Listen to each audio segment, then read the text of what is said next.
I thought this was an awesome episode. Great Oh, episode. oh my God. Yes, love this episode. We got so much like new character stuff. Like this developed Mando's character more than any other episode this season, in my Yes. opinion. Big leap. And Yeah. oh man, I just so stoked on it. It But was really great to be reminded how good the show is without cameos, having to rely on, you know, the not that it wasn't spectacle. We saw an Imperial dam blow up, but not rely on anything from the past and just go, yeah, we're actually telling a really good story here. Like, yeah, it was great. All right, so let's go around. We'll talk about you know, first round we go around, tell us, you know, what we liked and all that stuff about the episode, and then next round we go with predictions, and then we can chat. And let's start with Vanessa. Ooh, okay. I thought I was in trouble before. Oh no, not at all. No, it's okay. I just don't have internet, and I'm no. Don't worry. So sad. First, I think we all need to talk about the elephant in the room, Boba's armor. That was he took that. So proud he got it back. He needed a new paint job. Yeah, he took that through the drive-through car wash. But not as Slave 1, just his costume. I mean, it is now. He sat there and repainted his armor because he was like, "It's been too long." No, man, it was like Grand Theft Auto. He just went in the garage. It shut and opened. Now, is that a repaint, or did he just like kind of clean up the rust and just kind of touched it up? No, yeah, I think I don't think he has time for painting again. I mean, it's definitely in the last episode, all the paint was chipped off. So he definitely came in with a clean coat of paint. Like, it was in the stomach of the Sarlacc. But sorry, Vanessa, didn't mean to cut you off. You're just hitting the notes. Another thing, it's 3 a.m. for me, almost 4 right now. So I was kind of like out of it for a second, but when they showed the pirates coming, I was like, Hondo, oh my God, like he's here too. I had the same thought. But then it was just like this really intense scene, and then I felt bad. I felt bad that I was actually rooting for the Empire. I was like rooting for the stormtroopers. I was like, oh my, like, yeah, the TIE fighters are here. And then I was like, I shouldn't be thinking this. Don't root for the Nazis, but I'm sorry guys, real quick. Was there a password when you joined? No. Is someone locked out? It actually asked to scan our faces. The problem is that we don't normally take off our helmets. So there was a lot of character development in having to sort of take it off and really show ourselves to someone that we didn't normally trust. And that way we sort of created a bond. And after he was set free, it was really creative storytelling. One thing that I did, there were 2 little connections that I made. First of all, you're like right next to me. That was really good. Thank you. When they were all saluting Mando as the ship was coming in, oh my gosh, I'm forgetting Bill Burr's name. I just keep calling him Bill Burr because he's Bill Burr. He's always going to be Bill Burr. What is his name? He's just this guy from Boston. Mayfeld? This guy from Boston that's randomly in Star Wars. When they were saluting them, it just reminded me of the moment right before Order 66 in Clone Wars, when they're all saluting Ahsoka and saying how like they still look up to you, they still all this stuff. And I got a little sad for a second. Another connection that I made, I had written it in the chat, was how when they had gone outside the window and they were like going across the roof, it reminded me of the Phantom Menace. I was like, they're gonna take their guns and go little grappling hooks. I kept expecting things to happen and like making connections based off of that. But it was a really cool episode, and it also was like seeing how Mayfeld reacted to, well, his emotions for the Empire, and like how he feels so much hurt and pain, and like you could really see that just like in his face And I didn't like, I knew that he wasn't going to be able to just sit there and take what the guy was saying and just go with it, which, like, in my shoes, I don't think I would have been able to do that either. I would have shot the guy in, in the face, you know? Or turn into a, yeah. That's actually from Battlefront 2, in case anyone hasn't played the story for that video game. But Operation Cinder is Operation that's like Cinder, what yeah. that's the big thing in that game. That's very cool. Yeah, yeah. They also talk about a lot in Alphabet Squad, but yeah, that you get to play through it. Basically, Oh, yeah. the Empire was like, actually, so Palpatine didn't want the Empire to win if he died. Yeah. And so Operation Cinder was wanton destruction, and it was meant to scuttle the Empire. He did it intentionally because he didn't want the Empire to survive without him. But like, yeah, if you didn't defect then you're just a bad person, and that's kind of what this is all about. Dude, Matthew Torres, popping in for the first. I'm super excited. Thank you so much for joining. I love. Yeah, no, I love your content too, man. You're great. You're actually the reason I started making Star Wars videos outside of my usual stuff, because I was like, I actually remembered why I like this community, because there's people like you there. So I was like, you know what? I'll start making Star Wars content too. So, you know, The good people in the community are the best people. Everyone in this chat, follow all of them because they're all amazing. But yeah, what are your thoughts? What I loved about this episode was that Mando was acting like a father, because like he's really gone from this like caretaker, this child, to like that's his baby, that's his child, he's the father. And as a father, like just seeing what this man would do for his child, I'm like, yeah, I would, anything and everything I would do for my son. Mando's there now. This is the point where he's like, whatever I have to do for this baby, I'm gonna do it. In the whole episode, they're talking about like, what are you willing to do for that which you love and adore? And for that general guy, or lieutenant or whatever, he's like, I love the Empire. Operation Cinder, all for it. And it's like this moment from Django Unchained where you had this moment where he's like, but you know, it's just we all have our limits of what we can take before we break our rules. And I thought, like, to see everyone's Mayfield's kind of point of like, look, I'm in it for myself. I'm always selfish, but it gets to a point where you just can't disrespect my dead brothers. And for Mando, it's his son. It's Grogu's his baby, you know. So like seeing that end reminded me of, what's that one movie with Liam Neeson? He's Taken. hunting. Yeah, Taken. It reminded me that he's like, I don't know, you know, I'm coming for you, Gideon. I will wreck you. So I love the episode. I thought it was just top to bottom. Set of skills. You have something that I want. You don't understand what it is. and also my favorite scene. Oh, sorry. Just go ahead. Kick that guy in the face at the end when they're all running up, like scurrying across the sides, when he just like kicked that dude in the face and just took his. Sorry. Yeah. Great episode. I love it. And I apologize. I know you were doing Liam Neeson, but you sounded like Kylo Ren to me. Like Kylo Ren doing Liam Neeson. It's still coming in. I've done it too many times. He always sounds like Kylo Ren. So what the vibes I got specifically from Mayfield, and how did he come out of nowhere to become one of my favorite characters in this episode? Right? I got both Joker's vibe.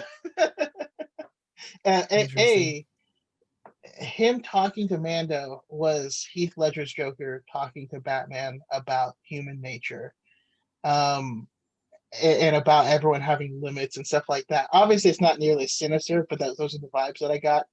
And then the whole time he's talking to the officer, I was thinking of, you know, Joaquin Phoenix is the Joker, of like, okay, he's gonna shoot him in the face soon. Totally. I have some things here. First, it was nice to see, like, even though everyone is brainwashed in the Empire and stuff, they have this feeling of unity, you know, just like the Resistance, and it shows how manipulated they are. But still, the problem is not really them, you know. What's messed up is the Imperial officers that don't think about themselves.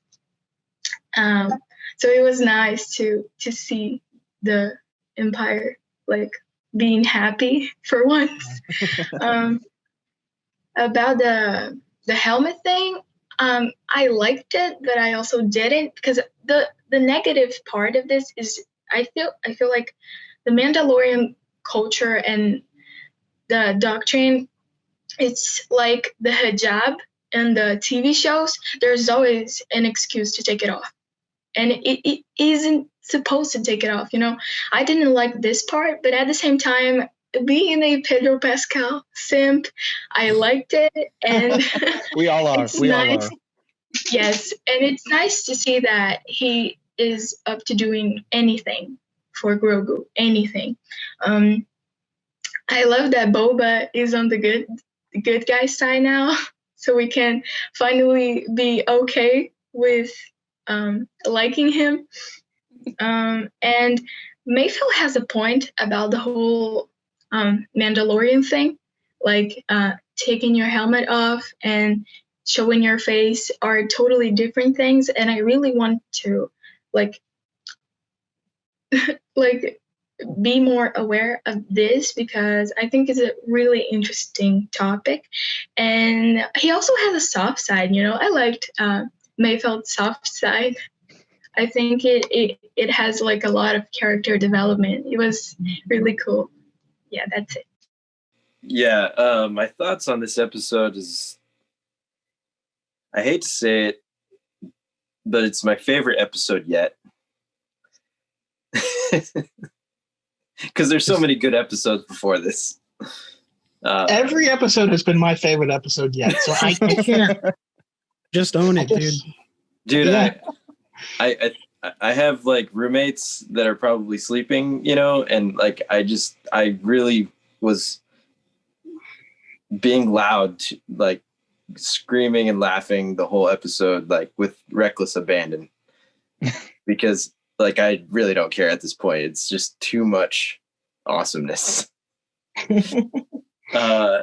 And literally my favorite point in the whole episode was when I think it was Ming-Na Wen's character that sniped one of the stormtroopers in the window. Like he's like standing on the windowsill and he falls, and his scream was the most hilarious scream I've ever heard of a stormtrooper. I think that was a woman. I honestly, it kind of sounded feathery. Well, that's what made it so funny. Usually I notice that it's like a curse. I'm gonna have to watch it again, but it was just, I mean, everybody watch it again. That was the best part. I bet I did notice it as well. I actually experienced disappointment. I was hoping for a Wilhelm scream. I didn't hear a Wilhelm.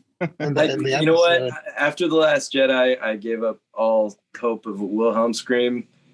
There was one in Last Jedi. Was it The Last Jedi? I think there's one in every movie. There is, No. There was definitely one that lacked the Wilhelm scream. Well, I will make it my life mission to disprove you. So we'll see. Sorry, were you saying something, Matthew? It's the only thing I didn't like about The Last Jedi is that there was no Wilhelm scream. But please, I welcome you to prove me wrong. Oh no, I was just thinking. One of the reasons actually bringing up the whole like screaming and thinking it's a girl and stuff is like we saw in that episode that there was actually a lot of women and a lot of people of different backgrounds and colors and sizes, and it's like I really like that because like yes, the stormtroopers are pretty much space Nazis, but like you still really have this wide umbrella of like the Empire really indoctrinates humans. Like this is a very serious thing. This isn't just like, no, it's only this type of people. It's like, no, they're really evil and they just take everyone. But there's a certain level you get to where you're no longer indoctrinated. You know what you're doing and you're kind of just evil. We kind of see the difference of like, yeah, woo, good job, you made it. And then you get to the lieutenant and he's like, yeah, don't even care we murdered all those people. Good job to get here. Yeah, you get the information. All the people at the bottom don't know what exactly they're fighting for, and all the people on the top do and don't care, or care too much and care about the wrong side. Exactly. This episode was really cool again because it reminded us sort of about, what this is about. At the end of the day, it's a guy who has a problem. And while I definitely, Laura, taking into consideration the hijab connections. I think based on what we've sort of been given story-wise about the helmet, I think thematically is that is his cover that blocks him out from having to deal with the rest of the world, kind of the same way that Jin was in Rogue One, is just this sort of, if I just keep in my little bubble, and if he stays in his Mandalorian bubble, in his beliefs that what he's doing is right, he doesn't have to look at the suffering of the people at the hands of the Empire. And that's sort of what we need him to do by the end, is metaphorically take off the helmet, break down the walls and open up. And that's, again, the problem that he has to get fixed. And every single episode is breaking down more of his barriers. Every single episode breaks down what it means to be a Mandalorian, with Bo-Katan and Boba Fett. Thematically, it all comes together so well. And that's why, Filoni and Favreau and everyone else who's writing this is keeping us so engaged in an episode that doesn't have as many, ooh, look at that moments, and really breaks it down to what the story's about, is a testament to, them as writers. And again, just a second to sit in a car and have a fairly long scene for modern TV of two guys sitting and talking about the current state of the world. That was really cool. That was a really refreshing thing that the Mandalorian hasn't gotten to do as much as, and again, I mean, they really haven't gotten to do it much in Star Wars aside from Rogue One and Last Jedi. And now this episode, I think, have been the best at kind of really having something to say about the world they've created. And that was really cool to get that feeling again when you watch the rebels in Rogue One, and you're like, I don't know if I really like that, and then you watch in Last Jedi, you start thinking about war profiteers, and you're like, I didn't think about war profiteers. I was looking at the laser swords. And then in this one, the one that really got me at the beginning was the brutality from the prison droid in the New Republic.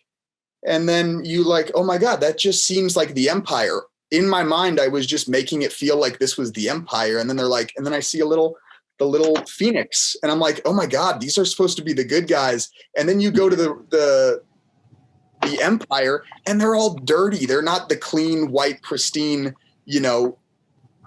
Nazi-esque uniforms. They look like the rebels now. And it was just a really cool, I called this episode the Juxtalorian, because it was just a complete juxtapositioning of what we think of the Star Wars universe. And I'll get off but and one of the things you're saying it made me think about is, as he's riding through town and he sees these kids, and I assume that these are orphan kids, war orphans. And my first thought was like, well, as a Mandalorian, you're not supposed to let them just be orphans, right? You're supposed to take them in and have them become, you know what I mean? But he had a mission, and, we're watching him, this is a very devout, this religion is what made him.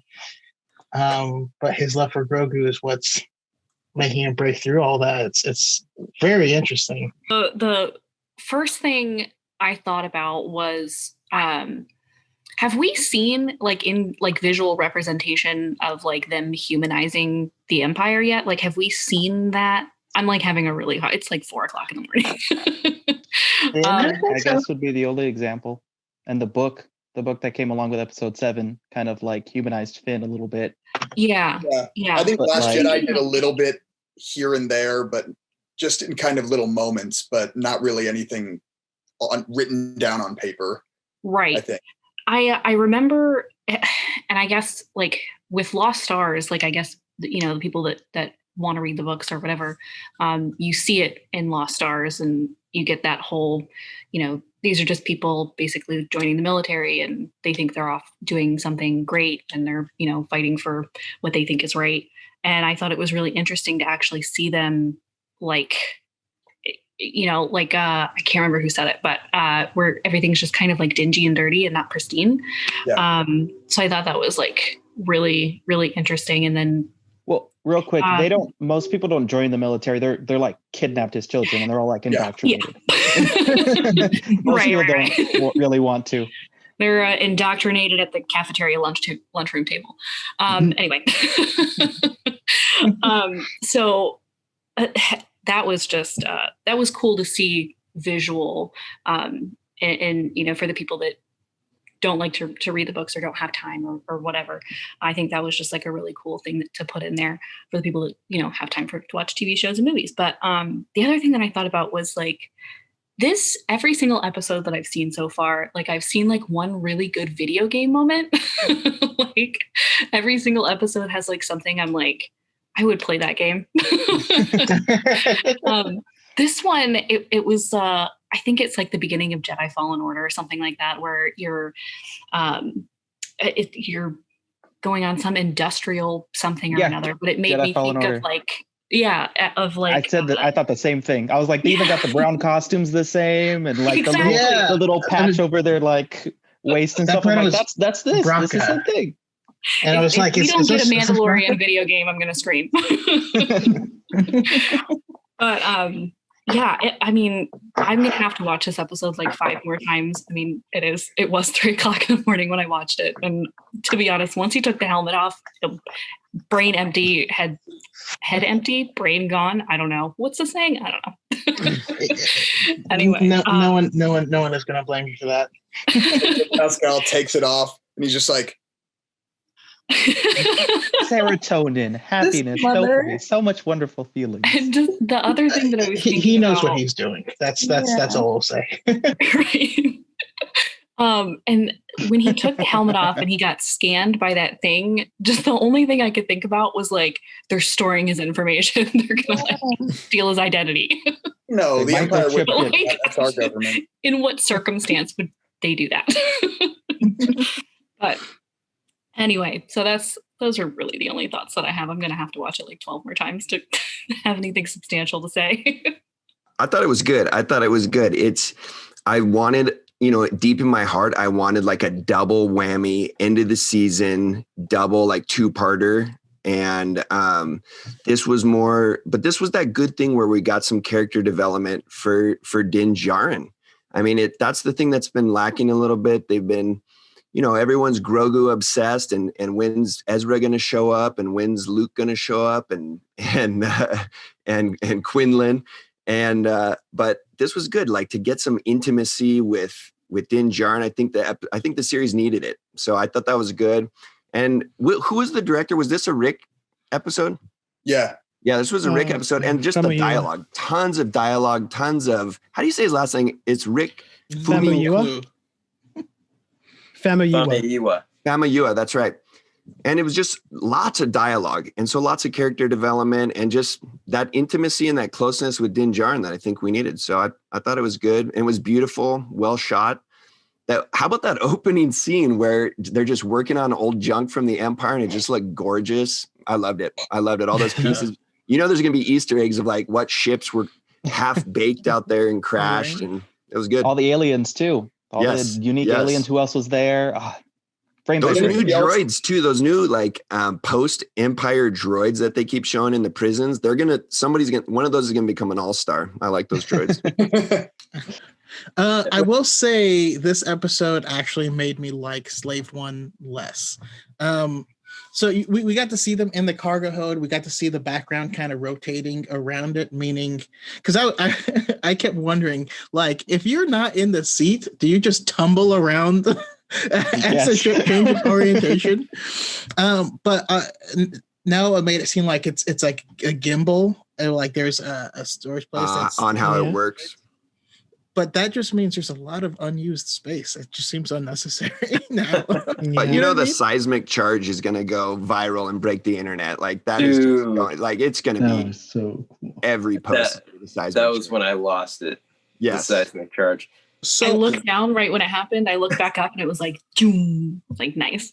I checked my phone. My phone started blowing up. People are like, Obi-Wan They Kenobi. did it. First, Boba Fett, he says the classic line, "We've got company." Yeah, he did.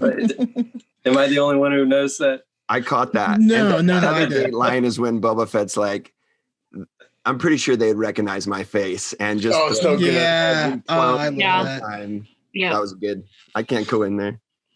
I mean, recently we've been seeing a lot of duets from the TikTok sound saying, "What sound is is sexual but not sexual at the same time?" Yes, that for sure. I'm gonna keep it brief. It's probably gonna echo a lot of what everyone is saying. I just like to point out he looks slick in the paint job, and he looks fit with the armor fitted to him and not over the robes this time. I didn't see any of that, the problems in the last episode. I like how everyone is on the first name basis except for Din. He's calling him Fett still. I appreciated that moment of confusion that I'm sure everyone in this call felt when you saw the heroism, the heroic motif, and the music swell for the Empire. And I was like, yeah. I was like, no, wait. Everyone was cheering and high-fiving, and yeah, I mean, I appreciated their fanfare. It was like visceral almost.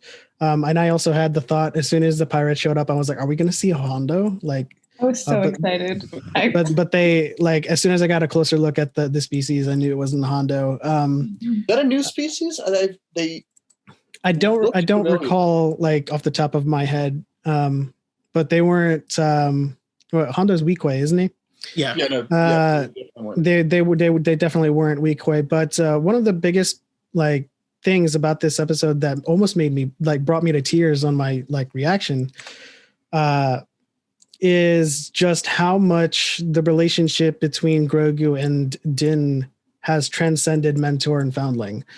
As a lot of people have said thus far in their breakdowns, it's just he was so adamant about his helmets, and the only progress we ever got, the only development we ever got was him just kind of lifting it a little bit in front of Grogu to sip his bone broth or whatever, or his soup. And then in this episode, huge leap because it was gin and juice. Yeah, because Mayfeld just couldn't do it. He couldn't confront his old commanding officer, and he went in there and he tried once. It didn't work. So boom, 100% take it off just to find Grogu. Nothing else matters but the mission. And at the very end, when he's like, you act like you know what you're in possession of. Oh, that was great. But that was perfect. Yes.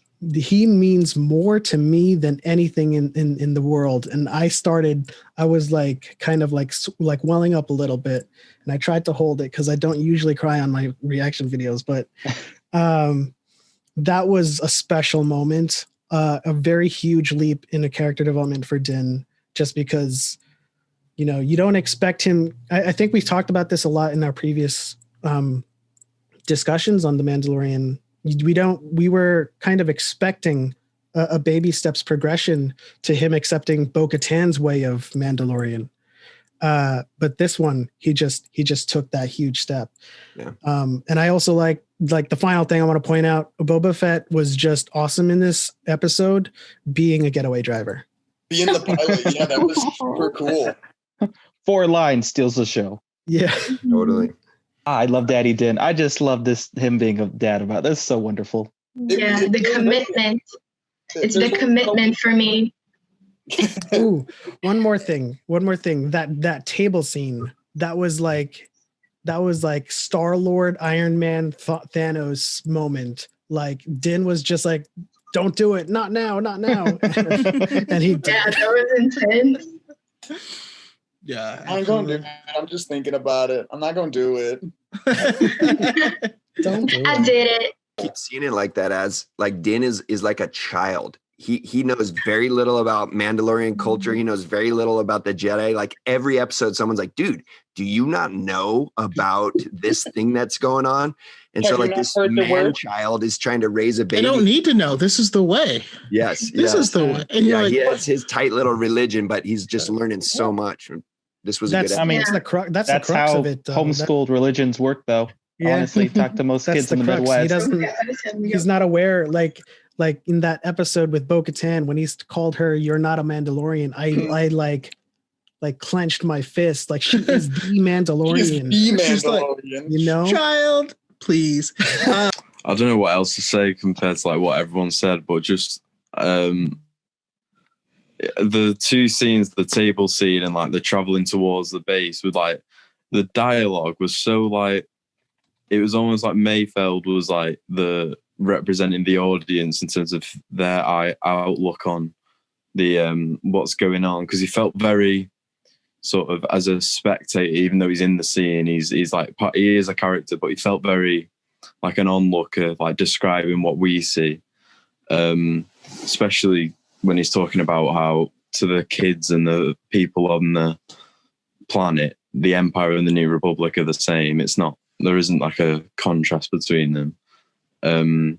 Yeah, all the action was like very good. This episode's definitely like solidified my addiction to the Mandalorian.